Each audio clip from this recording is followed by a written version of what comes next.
Fala pessoal do agro, e a marqueteira tá dando pontapé inicial em mais uma temporada do Já Que Pode. E para iniciar a nossa terceira temporada, o convidado de hoje é de peso nacional, um profundo conhecedor do agro. Pois é, Já Que Pode trouxe Chico Graziano para falar dos desafios e oportunidades do agro cearense e nacional.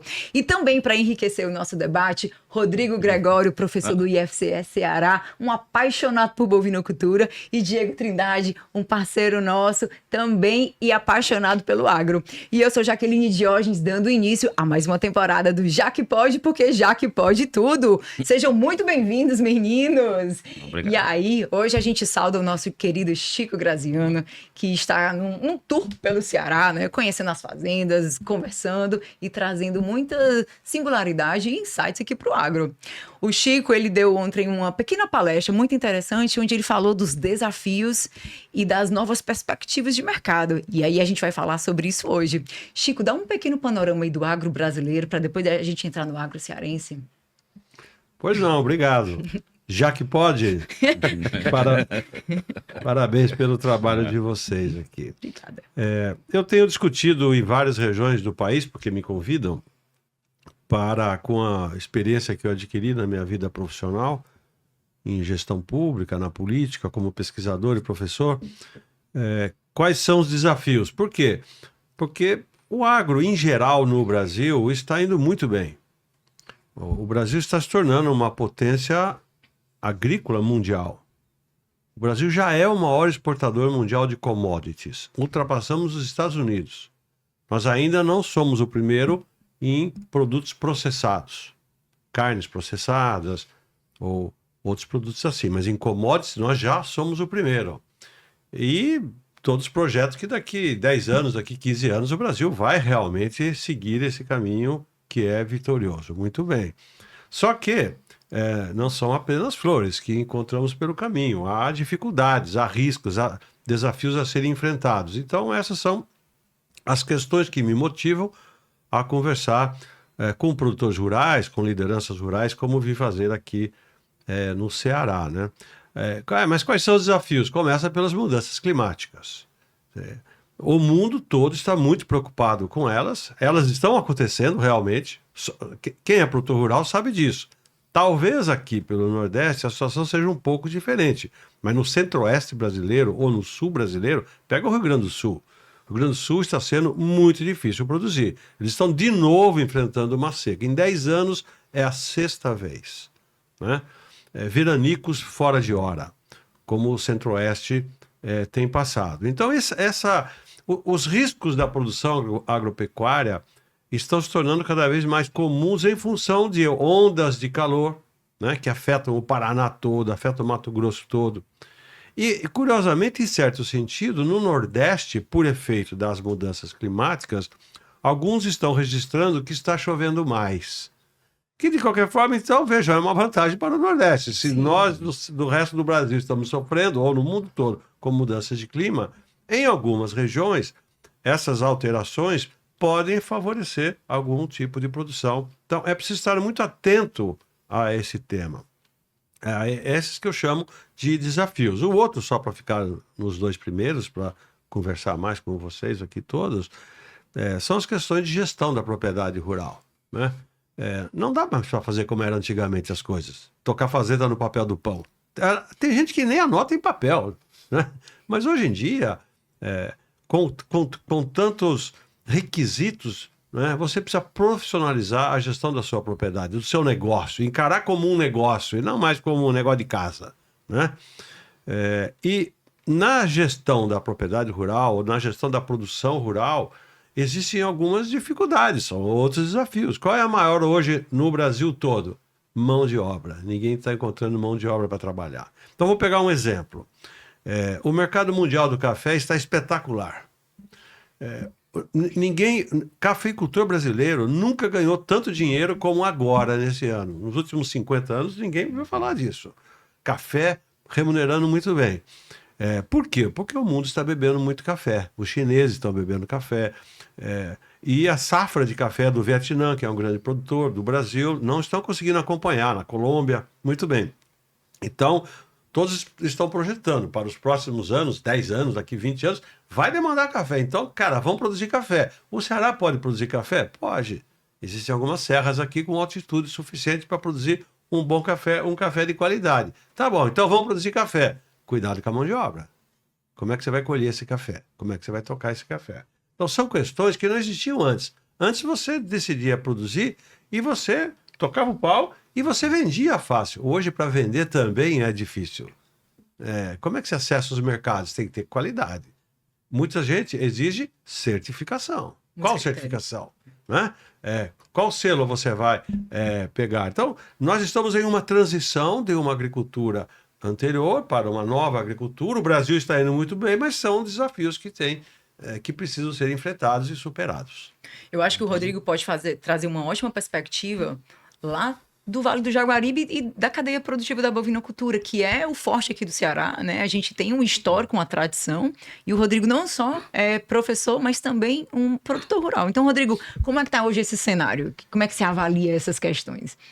Primeiro, agradecer aqui o convite para participar aqui desse programa, né? No caso, que é uma oportunidade grande de a gente conversar, a gente gosta de conversar bastante, né? É uma oportunidade de conhecer também pessoalmente, apesar de já conhecia há bastante tempo aqui na área. Quem é da área, né, conhece o Chico aqui, já é também uma oportunidade, agradecer essa oportunidade disso também. E assim, pegando já o gancho do que foi falado, essa transição, eu vinha pensando sobre esse aspecto, porque é uma das coisas que a gente mais se depara com hoje aqui na nossa região, com essa pressão por essa profissionalização. E talvez, para nós, eu diria até que vai ser uma coisa até mais abrupta a necessidade, porque a gente acaba que ainda fica muito, na grande maioria das propriedades, tocado ainda como esse negócio, uma herança, um negócio da família, ele não é profissional. E ao mesmo tempo a gente está se deparando com a situação de ter que profissionalizar, né, de uma maneira mais rápida, né? Então acho que o desafio é nacional. E para nós aqui vai ser ainda mais intenso, eu penso, essa mudança, né? Então é uma questão ligada nisso, né? É claro que a grande parte dos nossos negócios acaba sendo pecuária, né? Por uma questão até, se fala, da climática, ser a atividade que teria maior ou menor risco. Tá certo? A gente sempre costuma falar dessa questão de risco, assim, para simplificar, é que diferente de eu ter um pé de alface, que eu tenho que ter água constante para ter o pé de alface, o bovino eu posso fazer uma silagem. Então eu posso passar por uma seca porque eu acumulo aquilo que ela precisa. Tendo água de beber, eu posso ter o alimento armazenado dos períodos que sobram. Diferente da produção vegetal, que eu tenho que ter o recurso água constante. Não que para o bovino também não seja interessante ter água constante, né? Mas ele consegue ainda ser em si um estoque e viver de estoque. Então, assim, a pecuária também ela vem passando por um desafio grande. A gente tá vendo essas mudanças aí no leite, especialmente na pressão com relação à profissionalização, ao aumento de volume em alguns casos, né? Outros diminuindo, por incrível que pareça, quando a gente fala de profissionalizar, às vezes profissionalizar é deixar de fazer, até parar. Eu me especializei e estou vendo que não está bom, paro. Então é um aspecto profissional administrativo. Também está acontecendo. Um movimento que a gente ainda não sabe qual vai ser ainda a intensidade, né, dessa ampliação e saída de produtores, né? Muitos ainda tentando escapar no sentido assim mais literal mesmo, de dizer assim, de manter-se na atividade, né? E aí vem aquelas questões que a gente vinha conversando sobre produção de derivado, queijo, essa coisa que seria uma alternativa para aqueles que não estão conseguindo, por exemplo, visualizar o aumento do volume de produção, que seria necessário para manter-se, né, viável, vendendo leite para a indústria. Então, muitos desses estão pensando em outras alternativas antes de mesmo querer sair. Então, tem aqueles que desistiram, já alguns, mas a maioria está tentando permanecer. Então, a gente está naquele momento que dissesse qual seria a tendência, para onde é que vai. Está difícil a gente ainda conseguir visualizar, propriamente dito. Mas, no geral, seria isso que a gente está visualizando. Então a gente está dentro do momento de divisão, né? Tá. Vai ser um divisor de águas. Tamo. Eu considero que nós chegamos naquela hora, daquela encruzilhada, assim, clássica, de decidir agora qual o rumo que vai. Não dá mais para ficar do jeito que estava. Como foi falado aqui pelo Chico, essa questão da profissionalização, ela vem sendo demandada e agora nós chegamos. Não tem como fugir mais disso, né? Especialmente na nossa região, quando vem os eventos, principalmente de seca, ele é um indutor nesse quesito, né? Ele faz aquilo. Se pega agora uma sequência de algum ano seco, a gente pega lá a chave final de realizar essa mudança. Professor, deixa eu pegar um gancho, como se diz, da sua exposição. Deixa eu te fazer uma pergunta. Então, é isso daí mesmo. Em vez de ficar produzindo muito leite, por que não produz queijo? Né? Então, você profissionaliza, você faz outra conta, você agrega valor na sua produção, etc. Muito bem. Agora, é só queijo de coalho que dá para produzir? Não dá para produzir queijo de valor agregado maior? Porque, veja só, eu que tenho mais idade que vocês e vivo lá em São Paulo. Hoje o Brasil, Minas Gerais, Paraná, São Paulo, estão produzindo queijos que estão vencendo concursos de queijo pelo mundo afora. O Brasil está produzindo queijo de qualidade que nós nunca imaginamos. Assim como o Brasil começou a produzir azeite de qualidade que nós nunca imaginamos. Em São Paulo, na Serra da Mantiqueira, ali no Espírito Santo do Pinhal, naquela região, o Brasil está produzindo um vinho que hoje está sendo vendido a R$ 400 a garrafa. É um dos melhores vinhos do mundo. Ou seja, não é só incorporar valor, é radicalizar isso. Não dá para fazer um queijo aqui para disputar certificado como o melhor do mundo ou tem que ficar no queijo coalho? Então, o produtor precisa ver isso, ele precisa ver oportunidades de mercado. Mercados cada vez mais selecionados, que remuneram melhor do que o comum. Mas todo mundo vai produzir queijo coalho, vai entupir o mercado, também vai perder dinheiro. Pô. Mas, Chico, eu trago até esse ponto que você falou para dizer que o nosso pessoal do queijo aqui, eles arrebentam, viu? É liderado, inclusive, pela Fabíola, que é a esposa do Gregório, e eles são muito articulados, participam de todas as feiras nacionais e internacionais e começamos a desenvolver aqui queijos raclette, que é similar a um francês, vários queijos com valor agregado, períodos de longa maturação, 120, 180 dias, e isso tem dado, assim, uma virada de chave dentro do setor, né? O pessoal tem trazido valor e eles têm mostrado que o Ceará pode, sim, fazer muito mais do que um queijo de coalho. O queijo de coalho é, sim, a tradição, ele tem uma história, ele tem uma identificação geográfica, sim. Né? Mas os produtores começaram a perceber que eles podem ir muito mais longe. E isso tem tornado a cadeia muito mais vibrante, sabe? Eles participam de movimentos incríveis, mundo afora. Né, Diego? A gente até visitou o pessoal lá da Dona Vita. Fala aí do Marcelo. Né, o Marcelo é um produtor de queijo, ele produz esse queijo raclette, tá? E produz também um queijo maturata lá. Ele começou bem pequenininho. E quem até toca isso é a própria esposa dele, que até fugiu o nome da cabeça de Gregório. É a Ana. Um beijo pra Ana. Sim. Então é a Ana que toca lá. E ela que vai lá todo dia, ela vai lá todo dia virar o queijo. Dentro do container, do freezer, né, deles lá, todo dia. 180 dias, até o queijo está pronto. Se nós começarmos a fazer isso como estamos fazendo, eu nunca tinha ouvido um relato desse tipo, que vocês estão aqui fazendo queijos que se chamam finos, né? Finos, isso. Em certo sentido, esse nome é meio chato, mas ele existe, queijos finos. Porque aí nós vamos vender queijo para a França. E aí vão pagar em euro. Então aí resolve o problema do produtor, que ninguém me paga, né? O queijo leite, ninguém dá valor nenhum. Não no leite, ou mesmo no queijo comum, vamos dizer, que você chama aqui de queijo coalho, e em Minas era o queijo de Minas. Agora, vai ver o queijo. Nossa, tem cada queijo que é espetacular, né? E aí o preço é lá em cima também. Não é para todo mundo, mas é nicho de mercado. E aí você se remunera bem. E eu acho que até isso aqui não é só no queijo. Tem no mel também, que tá se destacando muito no mel. Tem a cachaça, nossa, que você até experimentou, de Viçosa. Que também tá muito boa. Ganhou prêmio nacional. Tanto o mel como a cachaça estão ganhando prêmio nacional aqui, então... Eu acho que é uma alternativa, assim, se a gente pegar... Eu costumo até usar... E aqui também, cajuína. Já pensou? Eu estou experimentando aqui agora. Você já pensou se... de repente investir mais, trabalhar mais, marketing, divulgação. Isso. De repente nós estamos ganhando dinheiro com cajuína. Quer dizer, é um pouco... Quando a gente fala em gestão de propriedade, significa também você buscar oportunidades de mercado. Isso é gestão, o professor sabe disso. E eu acho que até os governantes têm que... Não adianta, nós temos que fazer isso, e aí nós não podemos ficar só na elite dos produtores, é preciso levar isso para os pequenos e médios produtores. Exato. Aí tem que botar SEBRAE, governo, Federação da Agricultura, os Cambal, Senar, cooperativas para levar isso para mais gente, porque senão também fica uma coisa assim, só os ricos continuam ganhando dinheiro. Não, nós precisamos ter um esforço. Estou falando como engenheiro agrônomo, né? Você também meu colega, nós temos que não é massificar, mas é levar essas oportunidades para pequenos e médios produtores. E eles, quem que vão fazer? A velha guarda? Não, quem vai fazer é a molecada. E aí, então, investir na molecada, na nova geração. Novos agricultores. Filhos de agricultores. E como você gostou que eu falei lá ontem, trazer mulher para o agro. Né?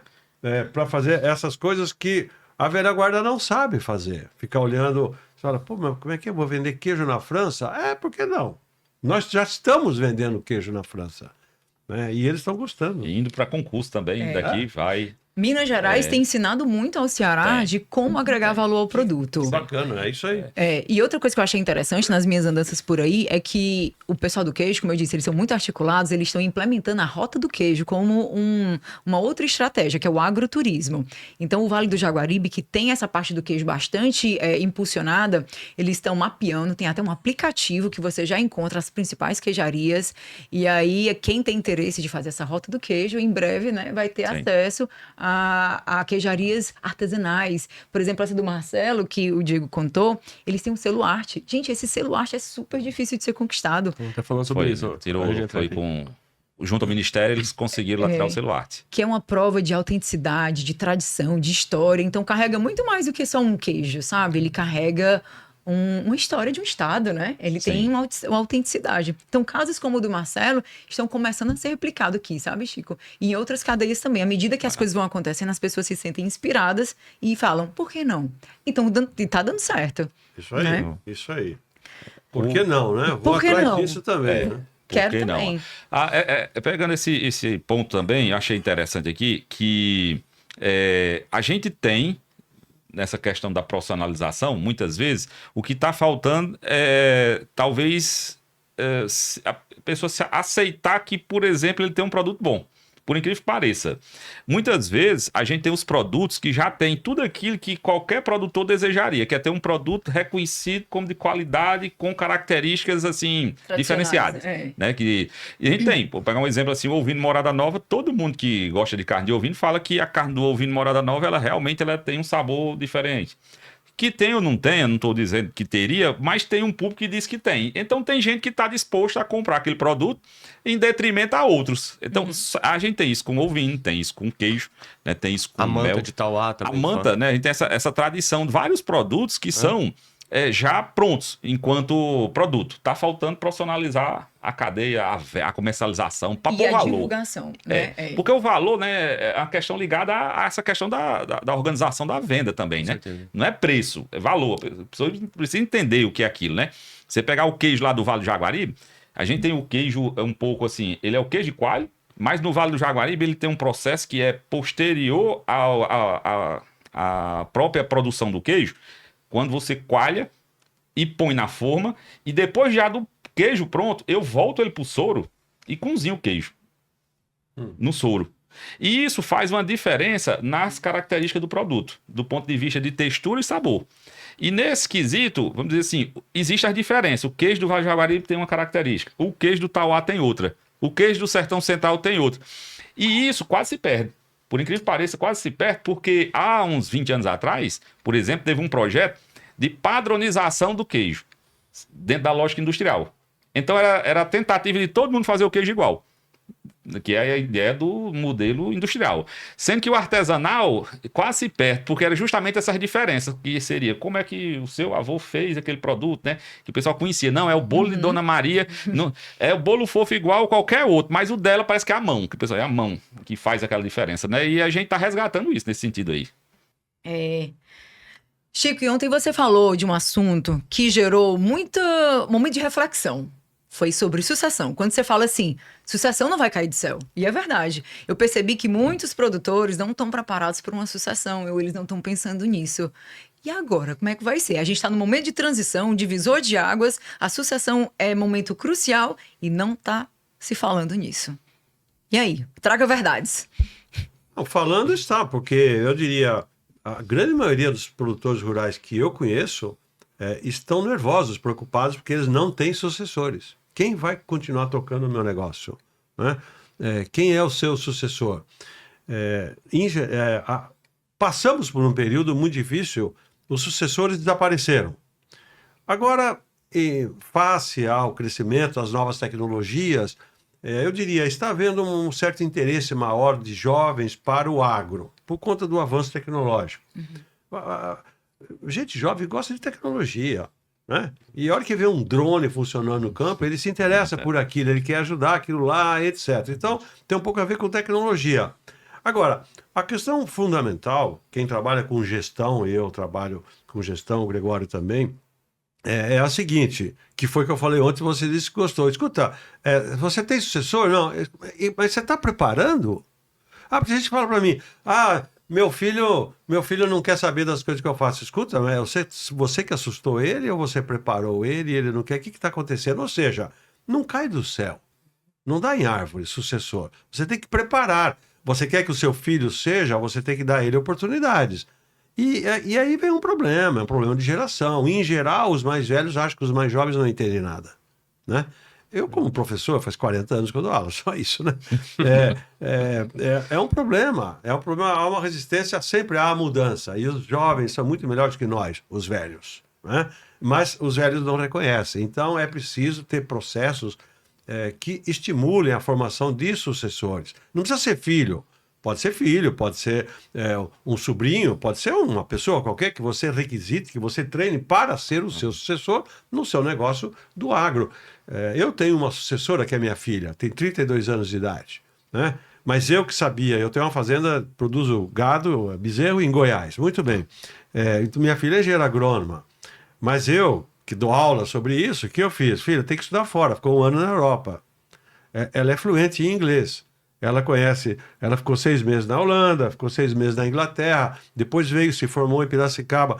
Gente, ela é muito melhor agrônoma do que eu era, com a idade dela. Imagine, não tem nem graça. Então, nós temos que investir nas novas gerações. Isso que nós chamamos o drama da sucessão.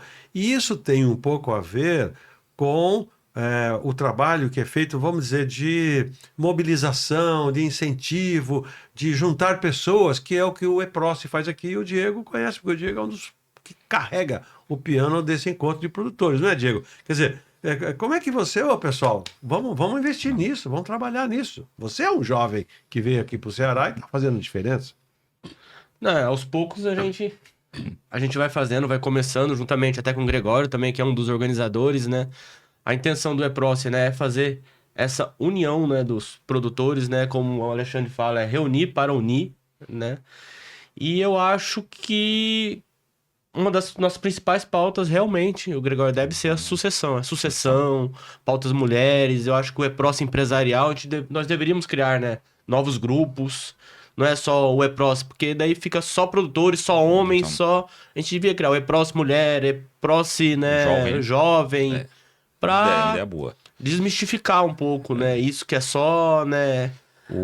Aquele proprietário, né? Aquele proprietário, que é realmente o proprietário, só ele que pode ir. Acho que nós devemos fazer isso. A partir do momento que tem essa inclusão, há uma nova percepção, uma nova consciência, e as pessoas passam também a comprar aquela ideia. Isso aqui é parte da minha vida. Sim. Isso aconteceu comigo, gente. Eu nunca fui preparada para uma sucessão. Meu pai é sertanejo, vem lá do Jaguaribe, apaixonado por vaca. Toda a nossa trajetória foi dividida com uma vaca, com uma vacaria. Mas o meu pai, no final das contas, ele pegou abuso, acabou boa parte do patrimônio investido na fazenda, não preparou ninguém, deixou a terra para mim completamente abandonada. Na verdade, ele não deixou para ninguém. Ele disse, tá aí, abandonada, façam o que quiserem. E aí eu, por ter todo esse movimento no agro, gostar da natureza, ter muito orgulho daquela história do meu pai, eu disse, não, peraí, quem vai tocar esse negócio sou eu. Então, eu ainda estou aprendendo a ser fazendeira. O que tu já fez, Jaque? Eu limpei a terra. Foi a única coisa que eu fiz até agora. Mas já é um bom começo, que estava só o mato, né? Sim. E aí, agora eu tenho 10 cajueiros anão. Então, assim, tô... aprendendo. Só aprendendo. Né? Então, aos poucos, pegando gosto, as pessoas vão me ensinando, né? As pessoas, elas gostam desse meu movimento e vão, ok, Jaque, agora bota isso aí. Em breve eu vou botar caixas de abelha jandaíra, que é uma abelha bem peculiar aqui do Nordeste, que fabrica um mel que é divino. Aliás, o Ceará está produzindo muito mel e um mel espetacular. O Nordeste todo, né? O Piauí produz muito mel, o Ceará também. Então, o município, o maior produtor de mel do Brasil está aqui no Ceará, né? Exato. Então, o pessoal ali do Sertão Central, eles são novas atividades, é isso aí. E as abelhas... melipônias, né? Não são necessariamente abelhas europeias, né? As jandaíras, né, que estão aqui da Caatinga. Então, para você ter ideia, 1 litro desse mel custa R$600. Uau, então. Então, alto valor. Eu também quero fazer isso, né? O pessoal lá de Madalena que vai me ajudar. Eles vão implementar umas caixas de abelha jandaíra lá em casa, né, para me ajudar aí na minha vida de fazendeira. Mas é isso, eu como mulher e como sucessora, eu tô fazendo porque quero, sabe? Não tive esse auxílio, não tive transmissão de conteúdo, não tive transmissão de, ok, vai lá e agora é a tua vez, né? Então tô fazendo porque quero. Mas uma coisa legal que a gente vê aqui no Nordeste, né, Chico? Eu como sou de fora, você também como é de fora, e a gente já rodou bastante por aí, a gente pode, né, falar, é que aqui, por exemplo, no Ceará, você vai falar do Ceará. Ceará, você vai falar do camarão, você vai falar da fruticultura, você vai falar da pecuária leiteira, você vai falar do mel, você vai falar, né... São 15 cadeias conjuntas. Agora a gente vai lá pro Mato Grosso do Sul, vamos dizer. O que tem? A gente ganha o bovino, muito forte, e as grandes culturas, né? Muita soja, muito milho. Quer dizer, aqui tem bem variado, né? Bem... Né? Por que isso? O que você assim, o que você vê, né? Que... Em geral, isso está relacionado às características do ecossistema, né? E a cultura mesmo do povo. Você pega o Mato Grosso do Sul, vamos dizer, um território de grandes planícies, de grandes áreas, o Mato Grosso também. Então, é verdade, o Nordeste tem uma diversidade de ecossistema que permitiu ao longo do tempo muita fruticultura, porque tem essa vantagem enorme de ser uma região essencialmente tropical, né? E se você tem água, você produz fruta boa, né? Hoje, a maior fronteira de expansão do agro no mundo hoje, do agro tecnológico hoje, no mundo, é a expansão do agro em desertos, né? Nada está vencendo o avanço do agro tecnológico através dos desertos. Por quê? Porque se você resolve o problema da água, você tem uma produção espetacular, né? Frutas, você tem um BRICS, como a gente chama, que é espetacular. As frutas são mais doces. Caso do melão aqui. Pois é. A uva. Então, e por que o mundo está resolvendo isso? Pelas novas tecnologias e por um fator que está modificando a nossa era, que chama-se energia solar, né? A energia solar vai modificar a era que nós vivemos. Eu não vou ver direito o que aconteceu, o que vai acontecer, porque eu já comecei a descer a montanha. Mas gente que tem a minha idade, eu tenho 70 anos, quando olhava os tempos que nós estamos agora, falava o seguinte: não vai ter como, não tem energia, como é que vai queimar petróleo? Mas tem que parar de queimar petróleo, porque está gases de efeito estufa, etc. Mas como é que faz? Ninguém vislumbrava uma possibilidade. Hoje a energia solar é impressionante. E o motor a combustão vai acabar. Daqui 30 anos não tem mais motor a combustão, não vai queimar mais óleo diesel. Claro que vai, né? Estou radicalizando o argumento. Então, a nova forma de gerar energia, que será captar a energia do sol, é ela que está possibilitando expandir para os cerrados. Porque como é que você... Pega aqui mesmo no Ceará. Eu sei que se eu furar lá, eu acho água. Mas como é que você tem? Cadê a energia? Não tem fio, né? Alguém levou a rede lá? Agora não precisa mais de rede. Porque o problema da energia era a rede. É muito caro. Agora não precisa de rede. Você bota painel e você gera a sua energia e toca a irrigação da sua propriedade. O Mato Grosso, o oeste da Bahia, o sul do Maranhão, né? o noroeste do Piauí. É impressionante o que está acontecendo nas zonas secas, do Cerrado, né? E aqui nas zonas áridas. E você vai ver no Egito, você vai ver na Austrália, você vai para a Arábia Saudita, você vai para onde você quiser, né? É impressionante a expansão de frutas, de produção de leite, de tudo, né? Baseado em tecnologias digitais, baseado na fonte de energia da água. Então, eu acho muito, muito bacana. Nós temos que fazer isso, viu, Jack? Nós temos que fazer isso, nós estamos fazendo aqui, nós temos que viajar mais. Viajar em termos do pensamento. Ou seja, parar de pensar sempre a mesma coisa. Esse é o maior desafio do agro, né? Nós temos que chacoalhar a cabeça das pessoas. E você, para chacoalhar a cabeça de quem já carregou um piano há muito tempo, é mais difícil. Por isso vem a importância dos jovens, da sucessão e, como a gente falou aqui, das mulheres. Eu só vou fazer uma observação. Eu estou vendo por aí muitos movimentos de mulheres. Já que vou falar isso para você. Então, eu sugeri aqui, bota então o Diego falou, vamos fazer próximo mulher, tal. não cometam o erro que eu estou percebendo. Estão segmentando as mulheres dos homens. É preciso juntar as mulheres com os homens e os homens com as mulheres. Não é para fazer o e-próximo mulher e o e-próximo homem. Será um erro isso daí. Nós temos que trazer as mulheres junto para o debate. Para o debate. Né? E aproveitar delas a sensibilidade e as novas formas de pensar, etc. Entendeu? Senão, você segmenta, você fica assim. Então, o que tem de grupo de mulher por aí, estão fazendo, assim como tinha o clube de bolinha, clube de bolinhas, né? Agora tem o clube das biologias no agro. Eu não acho isso também um erro, vamos dizer, estratégico. Porque a gente continua na mesma problemática, o sectarismo. Né? Separa. Essa coisa assim dessa mudança, né, que a gente vê aqui na região, talvez, eu não vou falar que foi a mesma coisa das outras regiões, mas aqui a gente teve uma coisa muito forte nessa separação, sabe? Eu vinha pensando também no caminho, até no exemplo aqui. Quem tem mais de 40 anos vai lembrar, Fortaleza, quando era na Semana Santa, ela se esvaziava, não ficava ninguém. Mas por quê? Todo mundo do interior. Tá? Tudo para casa dos avós. Semana Santa, o pai estava aqui com a mãe e dava na sexta-feira, tirava aqui os meninos para o interior e ia para casa do avô, na fazenda. E depois, na volta, o trânsito da chegada de Fortaleza era gigantesco. Nós estamos na primeira geração de pessoas que nasceram e se criaram em Fortaleza e nunca foram para o interior. Certo? E que estão herdando, muitas vezes, as propriedades. E nunca vivenciaram isso. Ou foi neto que ia lá só nesse período, ou são esses que herdaram e não passaram por essa transição. Associado a uma coisa. Chico, eu acho que eu quando fui fazer agronomia, eu brincava muito. Eu nunca encontrei ninguém que, quando eu disse que ia fazer o vestibular para agronomia, dizia que eu estava fazendo alguma coisa de futuro. Todo mundo ficava calado. Eu digo, no mínimo, ele é assim, o melhor ficava calado. Né? Porque ninguém acreditava na questão da agricultura, né? E isso era cultural, dizer para o filho que fosse estudar outra coisa. Né? Então, é muito comum, se eu não disser quase que a totalidade dos herdeiros das propriedades aqui na região foram estudar outra coisa, porque o pai e a mãe mudou. Não venha para isso não, que isso aqui não presta. Vá fazer engenharia civil, vá fazer medicina, vá fazer outra coisa, né? Então, a gente teve agora essa mudança na escola. Aquela brincadeira, vai estudar que senão tu vai para a roça. Né? Então, assim, eu acho que é um movimento de mudança nesse sentido. E eu achei muito interessante essa questão da não separação, né? Porque eu acho que aí, talvez, eu estava pensando no grupo, né? Mas a gente olhando assim, até naquela brincadeira de que a fazenda é a concorrente, né, da família, eu acho que se ele fizesse a separação, piorava mesmo. Então, acho que talvez trazer para conhecer como é, para, né, fazer a transição de verdade, né? Não é passar o bem, né?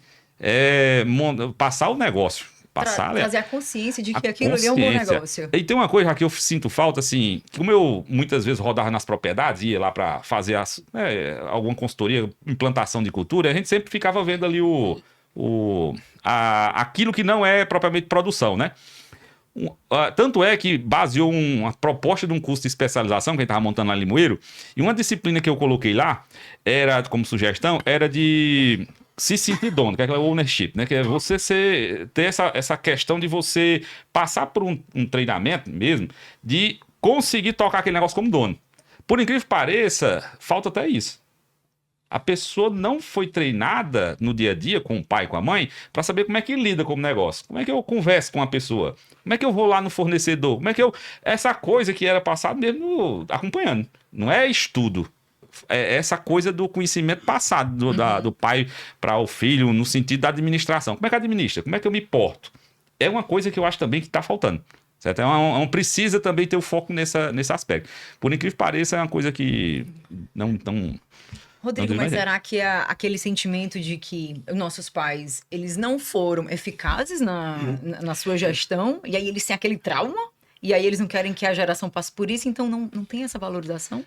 Eu até diria, se você nunca administrou alguma coisa, se você nunca teve que conversar com ninguém, como é que você vai conversar amanhã com sua equipe de trabalho?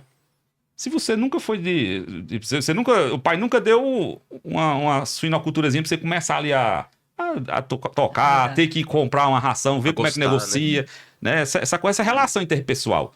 Não é uma coisa que você aprende também assim da noite pro dia. Dizer como é que eu chego para aquela pessoa que está ali fazendo um serviço, peço para ele fazer isso, ou como é que eu vou negociar com o meu vendedor de insumo. São aquelas coisas que eu diria de relações interpessoais da área. Eu acho que esse é um ponto que não tem. O cara chega verde nesse sentido.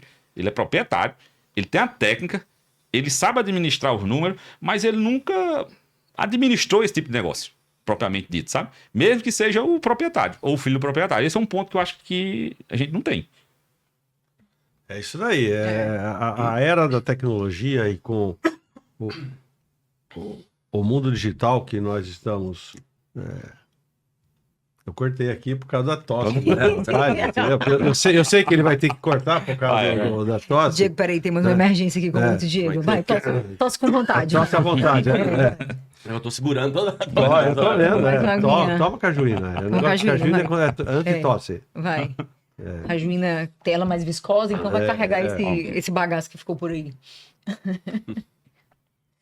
Obrigado, Entendeu? desculpa. Vou pegar de volta aqui. Vamos, me perdi. As mudanças tecnológicas, realmente, elas estão cada vez mais rápidas. O que está acontecendo é isso também, né? São novas tecnologias e o processo é muito rápido. Então, antigamente, dava tempo de haver algumas adaptações. Hoje em dia, não, as rupturas são muito rápidas. E não acontece só no agro, não. Tem muita gente aí que tocava loja de roupa ou confecção de não sei o quê, também não teve sucessor. Né? Então, é um problema do mundo que nós estamos vivendo. Né? Nós temos que preparar-nos melhor para enfrentar esses desafios em todos os setores. Agora, no agro é mais dramático, porque com a urbanização brasileira, as pessoas foram atraídas para as cidades e ficou um pouco assim, como quem ficou para trás ficou atrasado. Daí que vem a fama do caipira brasileiro, né? Então, você ficou para trás, você é o caipira, eu sou bonitão, eu estou morando na cidade. Então, a nossa transição campo-cidade foi muito rápida, comparada, por exemplo, com a Europa. Um processo que lá demorou 100 anos, aqui foi em 30. Então, nós estamos agora voltando a valorizar. Né? Sabe que na crise da Grécia, na virada do século, a Grécia foi um país da Europa que praticamente quebrou, como outros quebraram, porque o modelo econômico não sustentava a forma como eles tinham decidido viver para sustentar as pessoas, com o welfare state, etc. Quando deu a crise, na Espanha também, em certo sentido, na Itália também, mas principalmente na Grécia, parte da mão de obra, que o desemprego era de 30%, 35%, 40%, foi absorvida onde? Em atividades rurais. Foram produzir verduras em estufas, jovens que eram urbanos, mas no mundo urbano não tinha emprego. E ele começou a ver e falou, uai, por que eu não posso produzir isso daí também? Porque com as novas tecnologias, você não precisa ser peão. Você não precisa ser mais, não precisa ter calo na mão. Você não trabalha mais com enxada. Você trabalha com tecnologia, estufas. Só aperta botão e irriga. Né? Então, em certo sentido, abriu, mais gente pode entrar produzindo, porque não precisa mais daquela habilidade que aprendeu do avô, do pai. Não, agora você precisa dominar a tecnologia e precisa ser proativo. Quer dizer, o que faz a diferença das pessoas hoje é atitude. Você quer ir para frente, procura que você acha o que fazer. Se você quer ficar fazendo o que todo mundo sempre fez e tem atitude passiva, você não fica. Você vai quebrar. Aí você presta o concurso público e se aposenta lá, que está muito bom. Então, isso nós estamos falando aqui. Queijos finos, qualquer ramo, né? De atividade do agro, frutas, etc. Você quer vender frutas lá para a Alemanha? Cara, você tem que certificar no Global Gap. O pessoal sabe que é um Global Gap? Sabe qual que é a norma para certificar no Global Gap? É muito difícil, mas tem que fazer, senão você não vende lá fora frutas. Ah, não sabia. Eu dou aula, né? Então, nós precisamos ter atitude. Ah, não sabia? Vai atrás, cara. Vai atrás, porque o mundo hoje tem oportunidades. Pode ser no agro, pode ser fora do agro, né? E o mundo tecnológico está oferecendo isso. Eu trabalho muito com o pessoal no Mato Grosso, na região lá de Sorriso, de Sinop, de Lucas do Rio Verde, e o desafio deles lá maior é ter mão de obra, não tem gente para trabalhar. Os salários são muito altos, Jack. Um operador de drone tira no mínimo 15, 20 mil reais. Um operador de drone. É muito. Qual formação precisa ter operador de drone?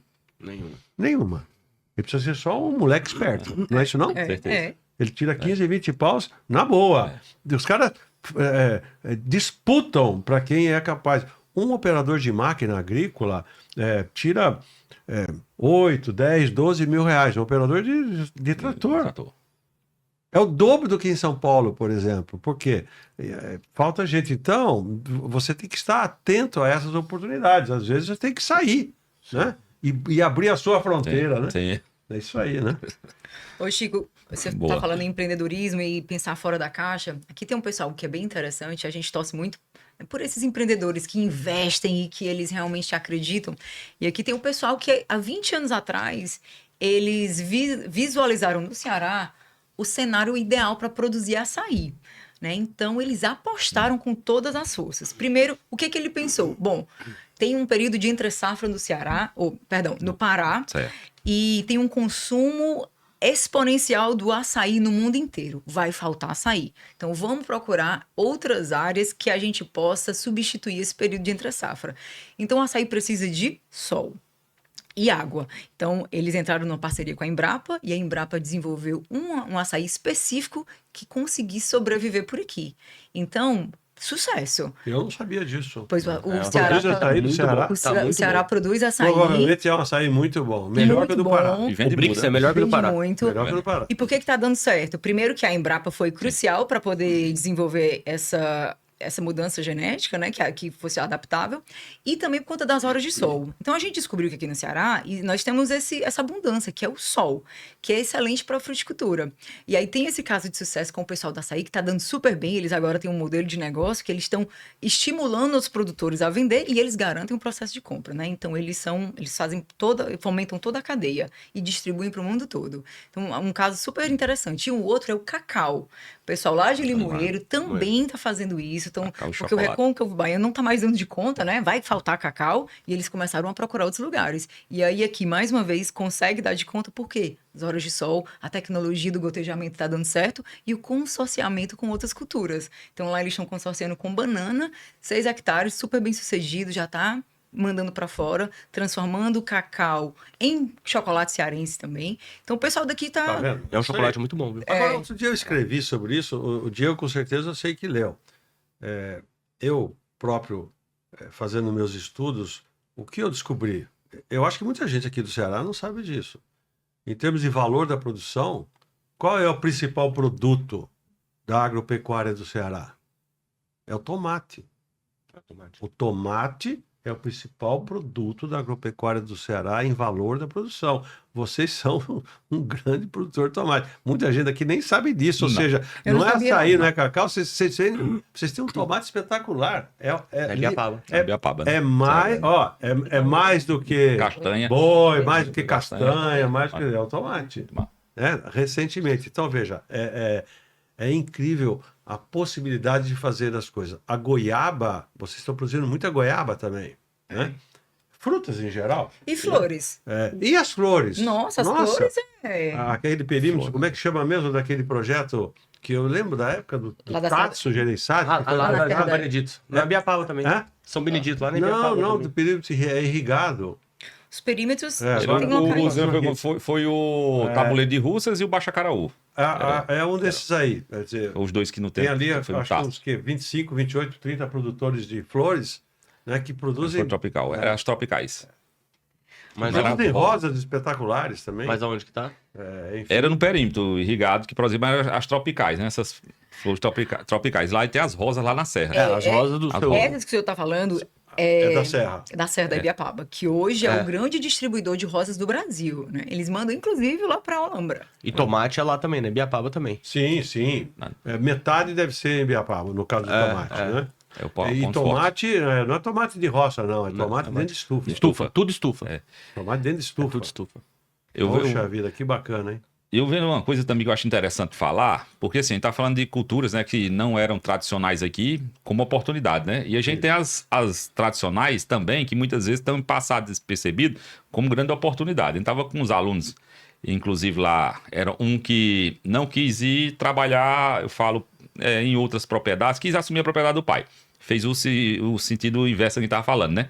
É uma propriedade que até me chamou a atenção, porque assim, é numa região aqui de areia, já vindo para o litoral, e ele disse, não, que eu quero tomar de conta, 60 e poucos hectares. E ele pediu fazer a monografia dele com avaliação econômica da propriedade, para saber o que ele podia fazer e tal. E ele trouxe as alternativas, né? E foi um dos primeiros que me chamou a atenção para mandioca e a macaxeira. E a gente começou a fazer a conta, e para mim, mandioca e macaxeira não dá dinheiro. Isso é, né? Vamos ver, ele produz lá, mas vamos ver. Quando a gente começou a fazer a conta, eu digo, não pode. Tá errado. Aí vamos ver. Aí hoje eu fico vendo, assim, uma conta simples, o quilo da macaxeira é R$2 lá na roça. 1 hectare de macaxeira irrigado, bem conduzido, ele dá em 6 meses 20 toneladas. Ele me dá 40 toneladas no ano. Então 1 hectare de macaxeira me dá uma receita bruta de 80 mil. Então você vê, macaxeira dá uma receita bruta de 80 mil, eu vender na raiz por hectare. É uma coisa assim, que a gente olhando, né? No final, a gente fazendo uns trabalhinhos de simulação, botando lá pro programa procurar qual era a melhor combinação, o programa ficava fazendo mandioca. Não dizia nem as outras. Sensacional. Vou plantar macaxeira agora. Então é bom a gente olhar também para as tradicionais. Como é que arranca? Como é que colhe a macaxeira? Aí já tem tantas, assim, para grande escala, o pessoal tem uma máquina trouxe lá do Paraná. Isso aí. Para fazer a colheita mecanizada, né? Mecanizada. Colheita mecanizada de mandioca. Não é mais como era antes. Não. Nem não tem costa para aguentar aquilo lá, né? Sol lá de solão aqui, né? Um por um, né? Não, é isso daí. A máquina com esteira é coisa ótimo exemplo. É excelente, né? A macaxeira, quando vai pra mesa, aí tem uns colegas da já que eu não tô, ela tá precisando plantar lá na fazenda lá. Onde eu visito, eu quero plantar, né? Então eu já pensei em plantar acerola, cacau, açaí, ovo tá indo bem na minha aqui nos meus pensamentos. Agora eu vou cogitar também na macaxeira. E tem os outros alunos lá que trabalham na parte da... Se for produzir ovo, não engaiole as galinhas. Faça só livre. Que a tendência é livre. Não é galinha caipira, não. É alta produtividade, mas em sistemas de freestyle. Agora o ovo tem evidência, né? Então. Tá mais ainda. Nossa, as galinhas tudo passeando pela Europa agora, todo mundo. Aqui tá o maior, no Ceará, tá o maior produtor do Nordeste de ovo, tá aqui, sabia? É mesmo? A Tijuca. Do Nordeste. Do Nordeste. E tava lá ontem, no nosso evento lá no Próximo, lá, o dono Marden. É muito ovo. A coisa é interessante. E já que estamos falando de ovo, essa maré alta da avicultura perdura ou é momentânea? O ovo já começou a cair. Aliás, curiosamente, o preço do ovo nessa maré que você falou agora, recente, é, em termos reais, o mesmo preço do início da pandemia, dos anos de 2020 e 2021. Ou seja, o preço dos alimentos, quem estuda isso sabe, ele é cíclico em função da oferta, da demanda do produto, muitas vezes afetado por problemas climáticos, né? Então, o que aconteceu é isso. Já regula, porque o ovo começa a dar dinheiro, o pessoal bota mais galinha para botar ovo, né? Mas então, você tem uma capacidade de adaptação, de investimento rápido, em 3, 4, 6, 8 meses você regula novamente. Acontece com feijão, acontece com ovo, acontece com macaxeira, né? São ciclos de produção. E tanto é que em alguns lugares, nos Estados Unidos, por exemplo, preço de alimentos não faz parte do índice de inflação da economia. Porque sabe que ele sobe e cai, então você tira, ele se anula. Você entrou, acho que num bom ponto, problemas climáticos. O que você tem visto sobre essa questão, né? Você acha que, por exemplo, o fator climático ele interfere muito, igual você falou, no preço dos alimentos, né? Uhum. E como estão tendo cada vez mais problemas climáticos, então cada vez mais nós vamos ter problemas, né, nesses preços desses alimentos. Por isso que, do ponto de vista tecnológico, como enfrentar mudanças climáticas, estão surgindo as tecnologias de controle, né? A começar por irrigação. Em São Paulo, para não falar em tantos outros lugares, ninguém mais está pensando em produzir sem irrigar. A irrigação é a tendência total da produção em qualquer lugar do mundo. A cana-de-açúcar em São Paulo eu suponho que perto de 30% a 40% da cana-de-açúcar já é irrigada.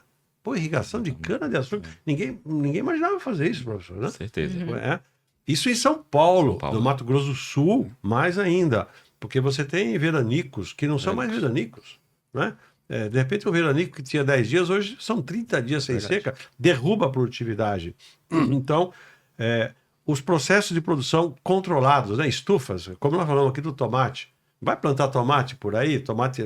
Quer plantar tomate rasteiro para processar, fazer massa de tomate é uma coisa, mas o tomate que o Ceará é líder e produz muito é dentro de estufa. Estufa você controla a temperatura e a umidade. Sim. Então você combate mudanças climáticas. Então, processos de produção permitidos pelas novas tecnologias vão fazendo você enfrentar. O que você não pode é desconhecer esse assunto, né? Realmente é uma situação difícil. Você vai produzir leite, atenção, né? Aqui eu não sei, eu não tenho os dados aqui, mas no Centro-Oeste, por exemplo, onde eu tenho fazenda, os produtores rurais estão todos ficando quase desesperados. Nós enfrentamos agora em março, eu falei disso lá no evento ontem, um veranico de 28 dias. Ficar sem chover em março no Centro-Oeste brasileiro, naquela região minha que está perto ali, no Nordeste de Goiás, nunca aconteceu. Em 34 anos que eu falo, nunca aconteceu. Março é sempre muito chuvoso. Não chover em março, você deixar todo mundo desesperado. Nunca rezamos tanto, nunca oramos tanto, nunca fizemos de tudo. Gente do céu, Deus, o que está acontecendo? É verdade. Mudanças climáticas estão ocorrendo no mundo todo. Eventos climáticos se tornando mais extremos. Mas alguns lugares podem até beneficiar. Por exemplo, algumas regiões da Sibéria, inclusive, começaram a dar uma janela de plantio. Sempre gelada, o aquecimento chegou lá, eles estão agora com 2, 3 meses que eles conseguem plantar, por exemplo, girassol, em terras que estavam sempre geladas, né? Aí você fica pensando nisso e fala, cara, para eles o aquecimento global vai ser bom. Eles vão conseguir disponibilizar áreas que antes estavam permanentemente cobertas por gelo e para produzir grãos. E quem vai ganhar com isso vai ser a China, porque a China vai ter uma oferta de grãos ali perto. Né? Por isso que a China não briga com a Rússia de jeito nenhum. Né? E por isso que a Rússia está tomando territórios da Ucrânia, que são territórios de solos fertilíssimos e que estão cada vez mais tendo janela de produção pelo aquecimento global. Olha que fantástico. Você falou do rezar, eu lembro do meu pai, quando a gente plantava soja, ele rezando, pelo amor de Deus, chove aquela hora, logo depois de plantar, que precisava chover, pelo amor de Deus, chove, senão não vai perder tudo, pelo amor de Deus. Pois mas você falou do Pantanal. O Pantanal é um bom exemplo. O Pantanal, por exemplo, muitas áreas do Pantanal, o pessoal está pensando em ganhar dinheiro como? Em turismo. Sim, não mais com pecuária, porque aquelas secas... Está seco de novo. Está seco de novo. O Pantanal nunca foi seco. Tem áreas no Pantanal que nunca precisou dar água. Estão precisando cavar poço para dar água para... No Pantanal? No Pantanal. A mudança é grande. Muito significativa. Essa condição, né, que para nós aqui talvez é natural, né, dessa oscilação, é um grande motivo daquilo que a gente imagina, dessa questão dos sistemas não terem evoluído tanto. Que é você justamente cultivar, criar sob essa condição de risco, né? Sim. Essa oscilação, até brinco com a questão de chuva, às vezes a gente olha lá a precipitação, aí diz, o nosso semiárido chove muito. A média lá de Limoeiro é 700 milímetros. 700 milímetros, se chovesse de uma maneira regular, dava soja. Pegar aqui. Agora, os 700 milímetros é a maior ilusão, porque na realidade ele é só um número que tentou ali materializar aquela chuva, né? Mas na realidade a chuva de Limoeiro pode ser um ano de 200 milímetros e pode ser um ano de 1.500, sendo que a média não representa nada nesse sentido. Então essa variação, que para nós é uma condição já talvez assim mais incorporada, pelo menos na vivência, não está incorporada no planejamento. Né? Para o resto do mundo, né? Com essa oscilação, ela vai cada vez mais tomar importância, porque independente da quantidade anual dos fatores, mais importante vai ser essa distribuição, que é o que a gente vê muito aqui no clássico aqui da seca verde.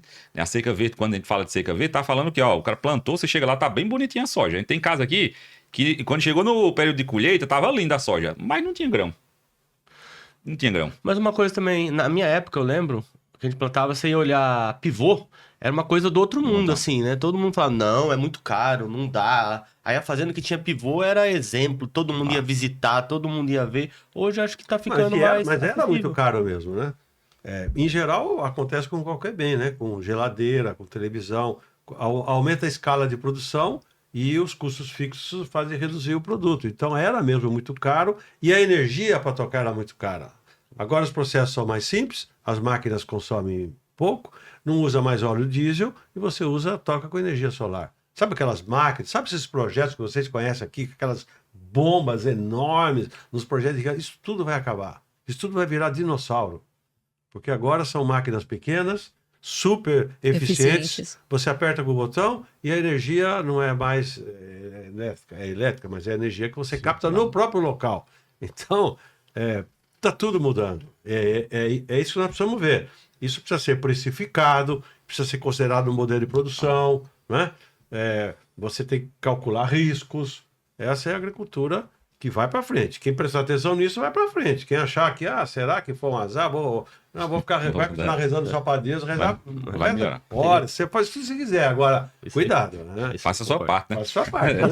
Porque você tem que ter o livre-arbítrio, né? Então aproveite ele. Ô, Chico, então, gestão da porteira para fora é mais importante do que nunca, né? Então, gestão, índices de performance, eles têm que ser considerados para o produtor mais do que qualquer outro, ser tratado como um índice comum dentro da produção, o porteira para fora. Porque era algo que ninguém se preocupava antes, né? Sim. Mas agora, ou entra dentro da gestão, ou o produtor está fadado ao fracasso. Tô certa? Hoje, veja, começa assim, o mundo todo é interconectado, né? Você não consegue fazer gestão bem feita se você não tem informação completa. Então, gestão começa a depender da informação. Preços, por exemplo, preços de insumos. Você tem que saber comprar seus insumos. Como é que você compra bem insumos hoje? Depende do teu amigo, que era primo do seu pai, que vende semente para você, ou você vai entrar no Google, a inteligência artificial vai fazer uma suposição e vai encontrar um fornecedor que vai te entregar por metade do preço do que o primo do seu pai mandava. Então, você tem que procurar, você tem que ter informação. Gestão, cada vez mais, depende de você não apenas dominar processos de pessoas, de comando, mas informação. A informação hoje é amplamente disponível e os mercados são amplos, né? Ontem eu fiquei tomando aquela água de coco maravilhosa lá, né? Puxa vida. E eu ficava pensando, e como é que é o mercado para isso? Porque o mercado é dominado pelas marcas tradicionais, de qualquer produto em qualquer lugar do mundo. Pode ser roupa, carro, água de coco. Então, como é que você fura, né? Como é que você entra no mercado? Você tem que descobrir se você trabalhar com nicho de mercado, se você vai abrir uma outra frente. Então, gestão hoje tem que ser vista num aspecto mais amplo, né? A propriedade rural, ela vai ser mais ou menos rentável em função disso. Não é só de você saber produzir no campo, é você conseguir vender bem também. Uma coisa que eu tenho observado ainda é uma carência ou timidez no processo de comercialização, né? Porque o produtor está começando a perceber que o atravessador não é bom para ele, então ele está produzindo produtos com valor agregado, só que aí comercializar está sendo difícil, por N motivos. Ele ainda é tímido, as ferramentas de marketing, de comercialização, ele não domina, tá colocando na mão de alguém, e eu vejo que a mulherada é quem tem contribuído dentro desse processo de comercialização. Gregório, qual é a realidade lá em Limoeiro atualmente, né? Eu, escutando aqui esse ponto, eu achei muito, muito interessante, porque na área tem uma frase que fala que o produtor tem que olhar da porteira para dentro, né? E a gente sempre costuma brincar que se você ficar olhando da porteira para dentro, você ficou cego, né? Você não viu o mundo, né? E essa questão do antes da porteira e do pós-porteira, como foi falado aqui, é o determinante. Os produtores, como a gente fala, eles, pelo dia a dia, né, daquela correria, muitas vezes é ele que está executando, esse produtor de média, pequeno porte, ele acaba ficando sufocado dentro da porteira e não consegue enxergar esse fora, né? E aí talvez seja até uma oportunidade como das mulheres, dos filhos, os mais jovens, vindo trabalhar com isso, né? É uma coisa que eu acredito que deva ser estimulado, porque ainda é o modelo tradicional. O produtor vai lá comprar, muitas vezes não faz nenhuma pesquisa, ele vai pegar aquele isso, não, a ureia é R$60 mesmo, é esse valor mesmo. Então, compra do que entrega, que seria o mais fácil, vende para aquele que passa, né? Não tem ainda um planejamento como alguns já têm. Vou pegar o exemplo do pessoal da banana, em que eles falam assim, aqueles que já estão dominando mais e tem um pouco mais de estrutura, eles, não, banana só dá para plantar se for pelo menos X hectares, se eu não me engano são 20, porque me garante que eu vendo na carrada. Então eu tiro aquele atravessador que sai coletando né, do 20 quilos de um, 40 de outro. Não, eu vendo direto para quem é a loja, o supermercado aqui. Para isso eu tenho que ter o caminhão comprando e indo somente com o meu produto. Ou de 2 parceiros. Então, eu acho assim, a gente está de novo numa fase de transição, né? Numa fase de transição, porém, a grande maioria ainda está perdida.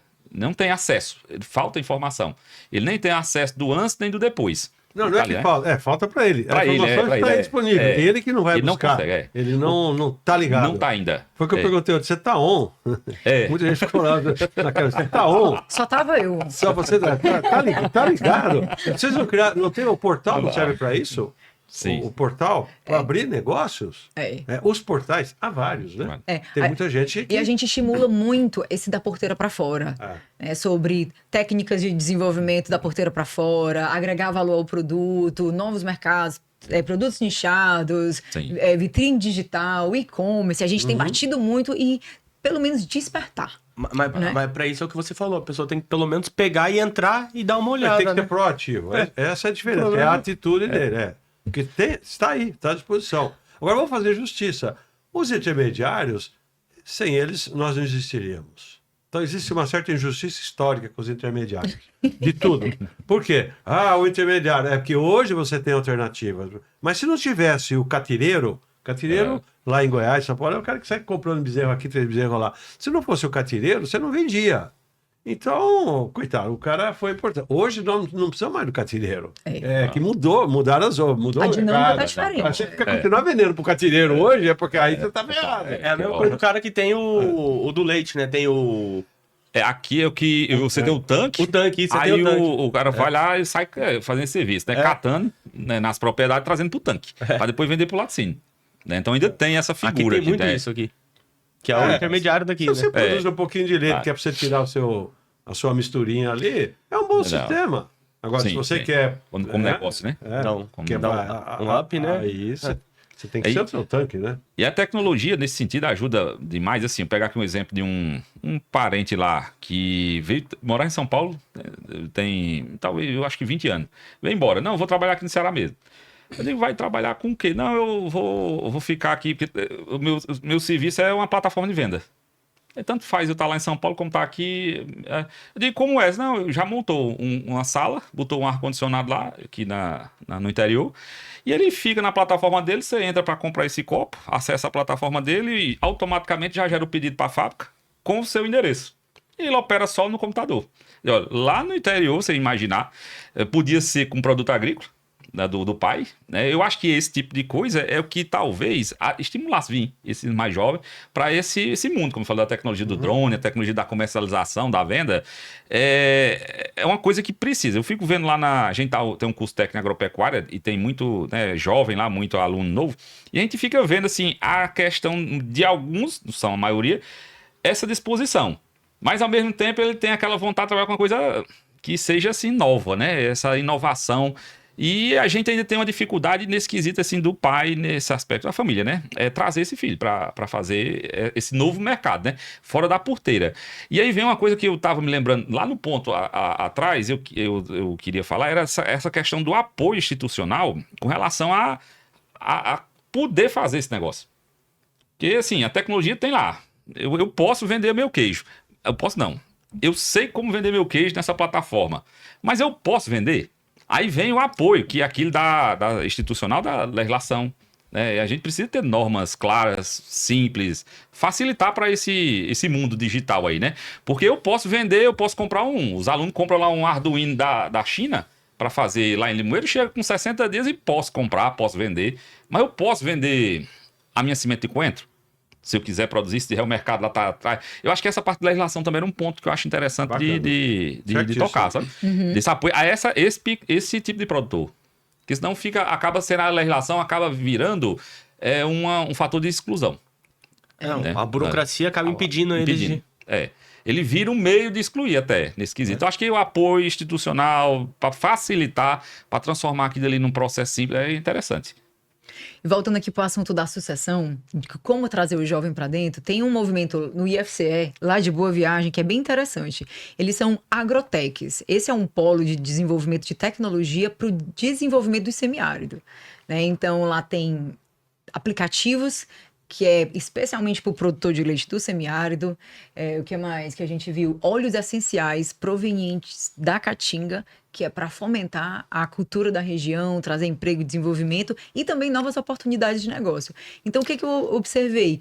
Muitos jovens em Boa Viagem, muitos. O campus vibrante, bonito, os jovens já estão entrando lá já no ensino médio, né, porque eles fazem a escola agrícola, certo. E aí se encaminham. Então, eu estou percebendo, Gregório, muito zootecnista, muito veterinário e muito técnico em tecnologia voltado para o agro. Sim. Né? Então, eu acho que isso que é por aí. Né? Tem um caminho aqui no Ceará que está começando a ser fomentado e eu acho que ele vai ser capilarizado, principalmente porque o IFC está bem distribuído dentro do estado.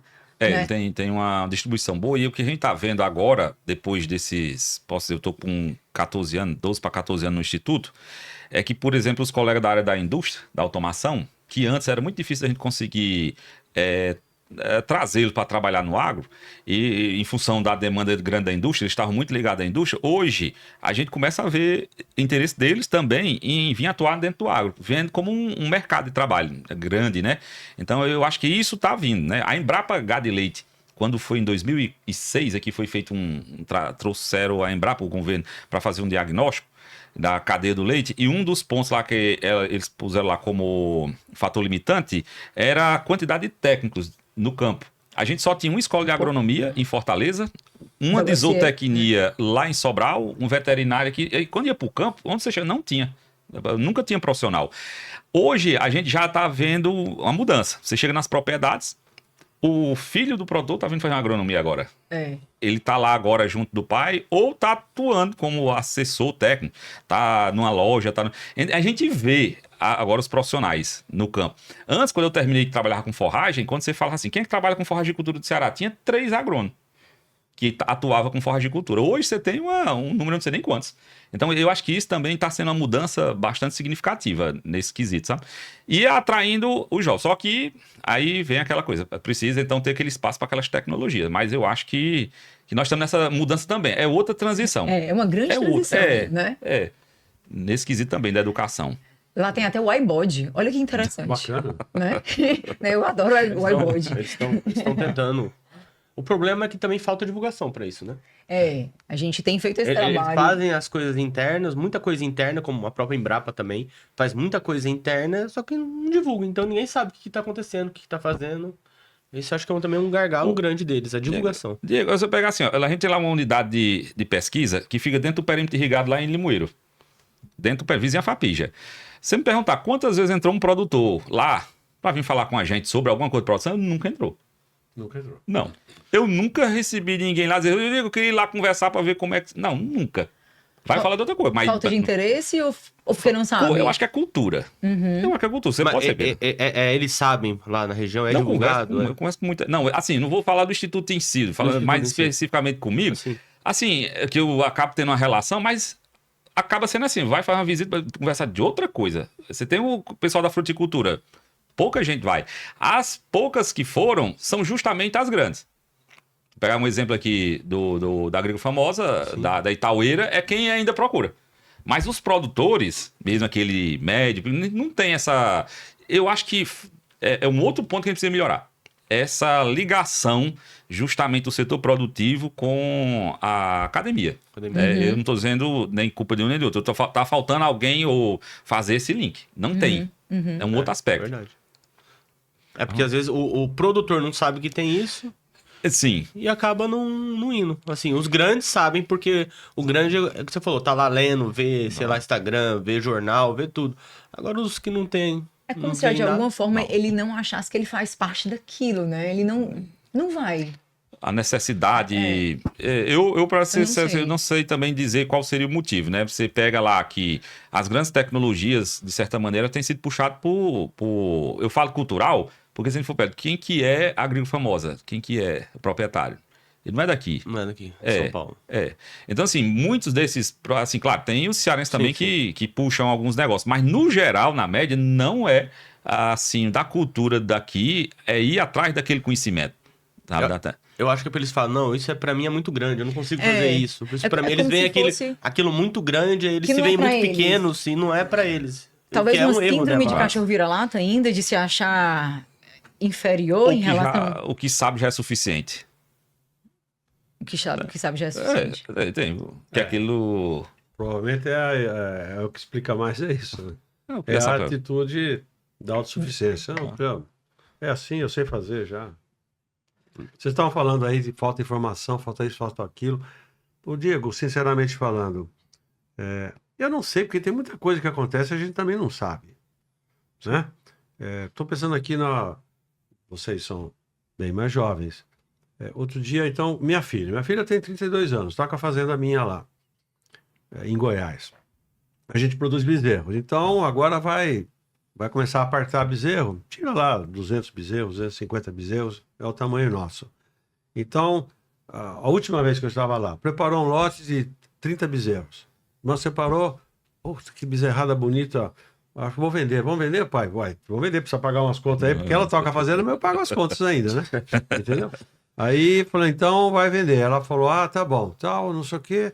Aí passou uma meia hora, ela falou, poxa vida, você prefere vender no índice CPEA? Um cara está me oferecendo aqui com 10% de ágio, porque o bezerro nosso é de qualidade. Sim.